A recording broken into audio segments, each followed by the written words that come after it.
How's it going, y'all? Welcome to my channel, Hot Boudin.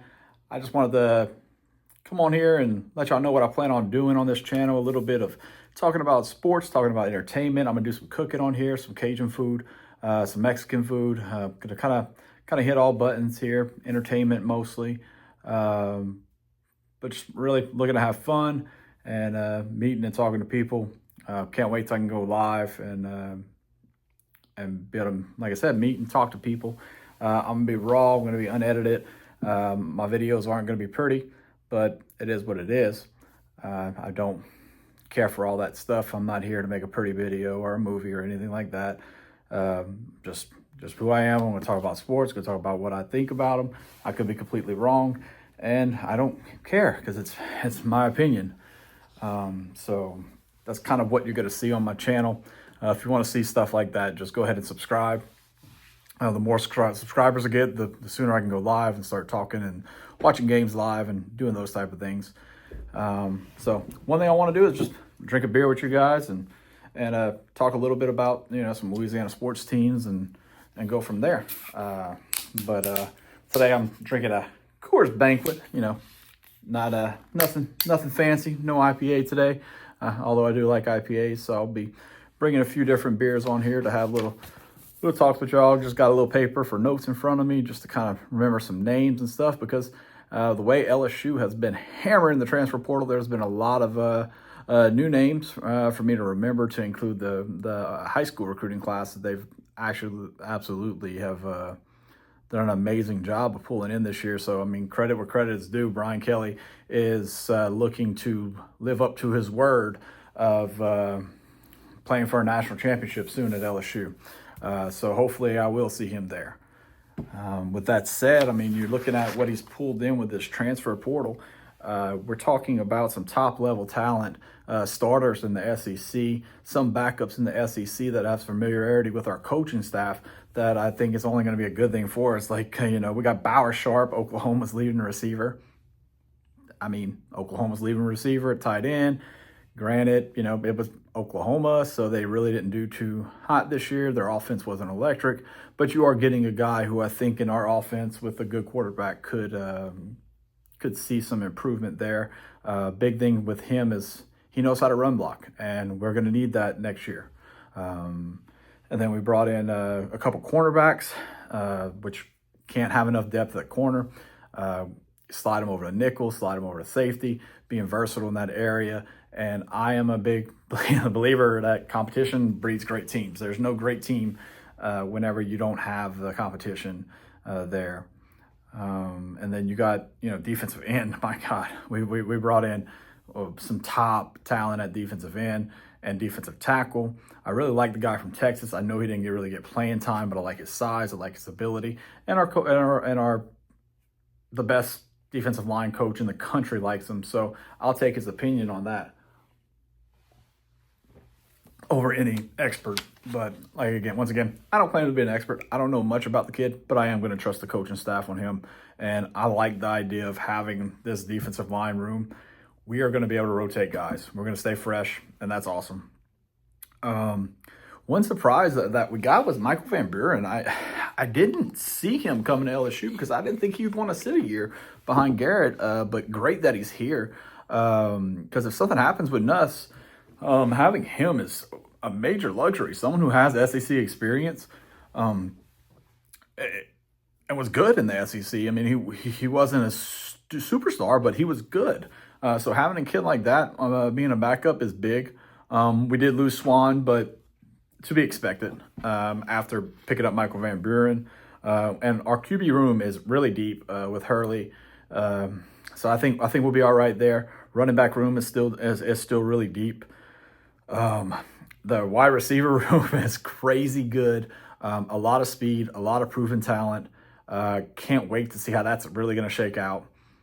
I see we did bring in a center from Virginia Tech, and we also are on the list for a interior lineman from Northwestern, Josh Thompson. So hopefully we can pull another offensive lineman, help breed some competition there. I know we have 2 5-stars out of recruiting, so hopefully that'll breed some good competition this offseason. One thing I do want to watch in the Texas Bowl is to see these young guys get some experience in the on the line, see how they look, because while we don't have the names returning, we have to remember at one point Will Campbell was an unknown as well. He was just a high rated prospect, showed up on campus, started from day one. Maybe one of these kids can fill that role. Same thing for Emory Drones. Like, we have guys that can fill these roles. They were talented in high school. They have the stars by their name, which I'm not a huge believer. It was a star's a star. I just spilled some beer. Oh well. But if you can play ball, you can play ball. I don't care if you have 3 stars or 5 stars by your name. I want to see what you can do on the field. And that's what we're going to see a little bit in the Texas Bowl. So I'm going to preview that in the coming days, the Texas Bowl, what I'm looking for, what type of things are going to hopefully stand out, what I'm hoping to see from Nuss, the offensive line, defensive line, linebackers. Those are the type of things that I'm going to preview in the coming days. So if you'd like to see a preview of that, like any of my please just subscribe. It'll also help me to get to lives and be able to sit during games and chat with people while watching the LSU games and discuss what's going on during the games with y'all. And then one thing that I did want to bring up is I did hear some things that Harold Perkins may be back for another season in Baton Rouge, and it makes sense for him to come back. When I think about it, his draft stock definitely took a little bit of a beating this year with the injury and not having a stellar start to the season, while he was kind of bouncing around position to position, and almost having to play a game where offenses were keying on him, because he was the best player on the defense at all times and most athletic. So offenses found ways to take him out of the play. I don't think next year they're going to be able to do that. Not with the amount of talent that we are bringing in through the portal or through or just through high school recruiting and the development of our younger guys. What I think a lot of people end up forgetting is, like, we bring in prospects every single year. Sometimes they don't start as freshmen, and that's okay. You need to develop, and hopefully these guys can come in and develop and be good players for us. So once again, if you want to see those things, just like and subscribe in the future, and we'll talk about those things. And when I come back, we're going to be talking about this Saints game up in the Frozen Tundra, which is going to be frozen. I think it's a rare opportunity to watch the Saints play and possibly what's going to be a snow game. Really cool. Don't have much to say about the game from the perspective of whether or not the Saints are going to be good, whether or not the Saints are going to be better next year because of this game, whether Spencer Rattler is the heir apparent or the next great quarterback in the New Orleans Saints history. I don't feel like you're going to get that from one game in less than 30-degree weather. I'd like to see some toughness from our team. I'd like to see them continue to fight hard on their Rizzy. Those are the things that I'm looking for tomorrow night. Just a hard-fought game, kind of like what I saw last week in the second half. Maybe we get that. Hopefully we do. Winning isn't really a priority. Draft position should be. So a hard-fought game, and if we don't come out on top, I'm not going to be upset. If we win, great. We're not going to end up in the top 5 right now, so hopefully, stay around 10, not win too many games, and get knocked into the 15, 16, stay in football purgatory. I'd like to have a top 10 pick coming in this year, start the process.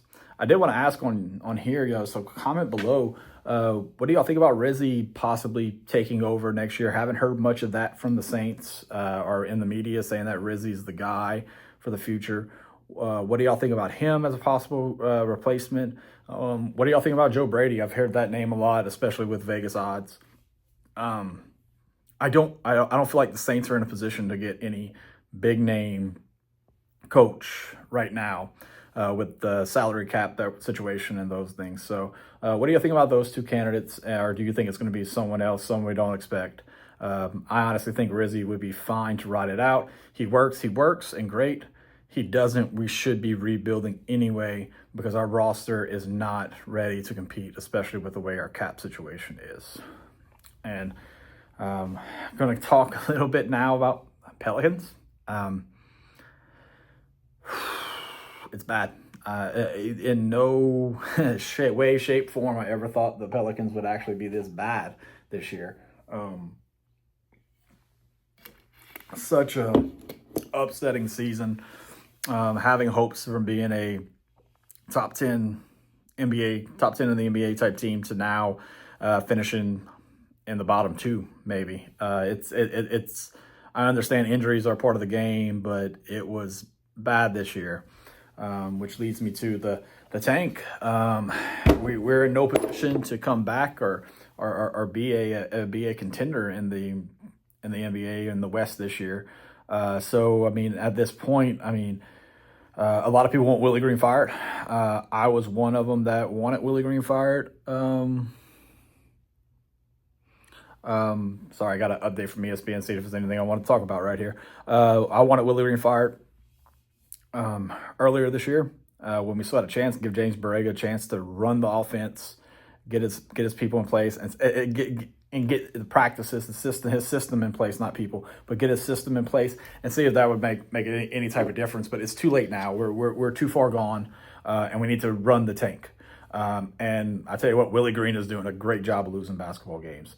The team is not bought in. The team doesn't believe what he's selling. And whenever there's a critical situation or we're in a close place, I have more faith in Willie Green to lose a game than to win it. So let's go ahead and keep him on board to the end of the year, improve our draft stock. The only way I'll fire Willie Green is if there is a coach 100% that's ready to take over that we're going to hire. I do think at the end of the year, you give Bragg a look, but he's not our top candidate. Can't be, because we got to make substantial changes to the coaching staff. It cannot be a internal hire. Kind of the same way I feel about the Saints. That's why I kind of want to go away from Rizzi. I feel like both organizations need a major change. Unfortunately, I feel the same way about both. I don't think Ms. Benson is going to make changes in the front office of either organization, which is quite disappointing. But the rest of the year, trade CJ, trade BI. I'm not paying BI $50 million to be a secondary superstar. And unfortunately, Zion's contract's just what it is. Like we either cut him and get nothing for him because he is eligible to be cut because his contract's not guaranteed. That just opens up salary for next season. I don't think cutting him benefits the team in any way, shape, or form. I don't know how much buy-in you have, but maybe if you can get a good healthy first half of the season, next year you might be able to get a better trade package than you would this year. I wouldn't trade him this year because I feel his value is at an all-time low. You need to strike when the iron's a little bit hotter than that. So yeah, with the Pelicans, it's a lost cause, but I will continue to update on the Pelicans. I will continue to talk about them. I will continue to talk about the tank and where we're driving, maybe even talk about some prospects in the future while I watch some college basketball and say, man, that guy might look good with the Pelicans next to our young core of Jones, Murphy, and now Messi. I mean, what a gotta give credits to there. What a draft pick. I did not see this coming from that kid. But so if you want any of my Pelican updates, like I said, like, subscribe, comment below. Let me know what you think about the Pelican situation. So from Louisiana, everything I do is Louisiana, except for one team. I'm a Houston Astros fan. Been that way since I was a kid, going to the Dome, growing up. So I'm a big-time Astros fan, and I'm pretty excited about them signing Christian Walker from Arizona, first baseman. Fills a hole at first base that we haven't had since we lost Yuli Gurriel. So that's actually really nice to have a legitimate first baseman. While it probably means the end of the Bregman days in Houston, I'm as a fan, and I'm a LSU baseball fan, Astros fan. Like, it was great to see Bregman in the LSU uniform be great as an Astro. But I'm actually with the front office on this, and I wouldn't give Bregman 7 years right now. If he would take 6 at the price we gave him, I would have been fine with it. But I wouldn't have given him more than that, because you're going to start looking long term and hurting yourself as an organization. Astros have lost superstar after superstar, yet remain competitive. Maybe this is the straw that breaks the camel back, losing Tucker and Bregman in the same season, or maybe it doesn't. Maybe these young guys that we got for Tucker, Paredes can step in, fill Bregman's hole, and then you have Walker filling and making basically a emptiness at first base. And you, in my opinion, the Astros still need to go out and get a first baseman immediately. Not a first baseman, a left fielder. Like I said, unedited, no redoing clips. Just, it is what it is. I'm gonna sit down and talk to y'all. Hopefully I'll be able to go live soon. That way this could be more interactive and we can talk about things.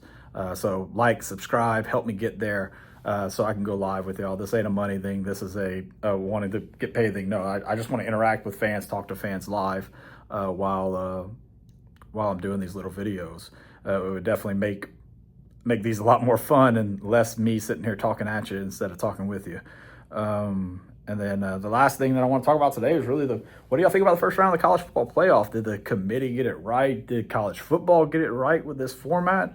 I really don't want to get into, the SEC's better, I'm sorry, not Vandy, Bama, USC East, and Ole Miss could have beat Indiana or beat Indiana or beat SMU.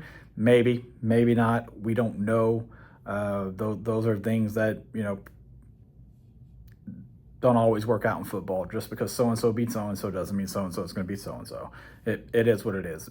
Eye test, maybe, probably, but I'm not going to get into those type of details. But I do think we need to do away with the conference champions getting a bye. Perhaps, just the top 4 teams get a bye, and then you go from there. You avoid some of these mismatches maybe by having an Arizona State play at SMU or Indiana instead of an SMU and Indiana getting blown out by Notre Dame. You kind of can mix the matchups a little bit better when you do that. But I think in college football, I think most of you would agree, over the last 10, 15, 20 years, you kind of see the echelons of the staggering difference between a top 10, top 8 team or top 4 teams some years compared to the rest of college football. Those 6, 8 teams are so much better than the others, and you're going to see that in the first round of the playoffs. So people are saying like, oh, these aren't competitive games, and they weren't. No game was within 2 touchdowns. I don't think 2 touchdowns or 2 scores this weekend. So, I mean, they're not competitive games, and I don't think it'll be good branding for college football to continue to roll with those games. I wouldn't be opposed to a 8-team playoff. That, I think, would lead to more competitive matchups. Don't base them off of conference championships. Don't base them on anything but rankings. I'm not a huge fan of the committee because, once again, what are they better than AP voters? You have active ADs on the committee, which I think shouldn't be allowed because, like, they're conflict of interest if your school's involved in the elimination or on the bubble. Those things should not be allowed with the committee. But what say do I have? I'm just a fan that pays money to go watch college football. I'm not the one making millions off of it. So I really want to see change to the format, change to voting. Honestly, with 8 teams, is there really anything wrong going back to a BCS-like system where it takes the human element out of it? Or the last system with the BCS, where I thought it did a really good job of, factoring the human polls, but also the computer polls, which kind of gave you a better grasp of, who's who in college football. It needs to get fixed. It wasn't an entertaining weekend of football, and then you're still going to have some mismatches because Arizona State got a bye because they won their conference, even though they're one of the weaker conference champions outside of Clemson, who won a very bad ACC. Bad ACC. So I don't know. wasn't a good weekend for college football as a whole, I don't think. It wasn't what college football wanted. Instead of enjoying the games were questioned, lackluster. So I think that going back to a BCS type system might actually be a way forward until we end up in a Super League, which I think is coming in the next 10 years, where we have a college NFL, basically. Players getting paid by schools, employees, contracts for 3 years, non-compete agreements to keep the transfer portal out of the picture, and buyouts and those type of things in contracts. So I mean, I see those type of things coming down the line, because the current system we have, while it's entertaining, isn't sustainable for many college football programs, year in, year out. So yeah, once again, please like, please subscribe. My main goal is to be able to get enough subscribers to be able to sit down, talk to y'all during games, talk to y'all after games, and see what y'all think about what's going on with our teams, Louisiana teams, nationally, anything like that. Like I said, I'm also going to post some videos, try to be funny. I'm not a naturally funny person, I don't think, but sometimes I'm just stupid, so sometimes that works. So I'm going to post some videos, stuff like that, mostly looking at shorts, doing some responses and sending those things out. But yeah, like I said, like, subscribe. My next episode, I'm probably going to look into LSU's bowl game, go a little bit deeper into the matchup. See, Dave Aranda on the sideline again across from us, pulling their tricks, making us wear our alternate uniforms. Maybe I'll do an episode on alternate uniforms just to hear people bitch about what color we wear. And then I'll do our transfer portal updates, because I'm sure by the time I finish this video and log off and post it, there's going to be an update to the video. So that we'll look at those things, and then we'll talk about the game. Maybe if I get 50 subscribers by the end of the day, maybe I'll be able to, by tomorrow night, maybe I'll go live for the game and kind of talk about it with y'all live. And then any other news that breaks. But anyway, like I said, this is my channel, Hot Boudin, trying to keep it Louisiana, keep it local. Go Tigers, and as Les Miles would say, have a great day.